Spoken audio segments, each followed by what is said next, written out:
സുയിൻ ഒരു സൂപ്പർ മാർക്കറ്റിൽ ജോലി ചെയ്യുവാണ്. അവിടെ വച്ച് ഒരുത്തൻ അവളുമായിട്ട് വഴക്കുണ്ടാക്കും. അന്നേ ദിവസം ജോലി കഴിഞ്ഞ സുയിൻ ഇറങ്ങുമ്പോൾ ഇയാൾ അവളെ ഫോളോ ചെയ്യും. അവളോടുള്ള ദേഷ്യത്തിൽ അവളെ കൊല്ലാൻ തന്നെ തീരുമാനിച്ചിട്ട് അയാൾ കാറ് കൊണ്ടുവന്ന് അവളുടെ സ്കൂട്ടറിൽ ഇടിക്കും. അതും പോരാഞ്ഞിട്ട് ഇയാള് കത്തി കൊണ്ട് അവളുടെ മുതുകിട്ട് 5-6 കുത്തും.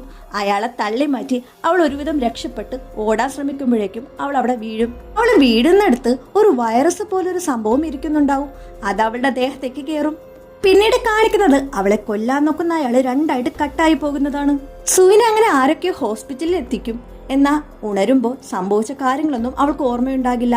റിക്കവർ ആയതിനു ശേഷം സുയിൻ ഇങ്ങനെ സ്ട്രീറ്റിലൂടെ പോകുമ്പോൾ അവളെ ഫോളോ ചെയ്ത് 2 പേര് വരും.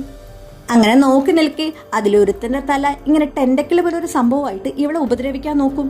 അടുത്തു നിൽക്കുന്നവളും അതുപോലെ ആക്രമിക്കാൻ നോക്കുമ്പോഴാണ് സുയിന്റെ ബോഡിയിൽ നിന്നും പാരസൈറ്റ് പുറത്തേക്ക് വരുന്നത്. അന്ന് അവളുടെ ബോഡി കയറിയ പാരസൈറ്റ് അവളെ കൺട്രോൾ ചെയ്തിരിക്കും.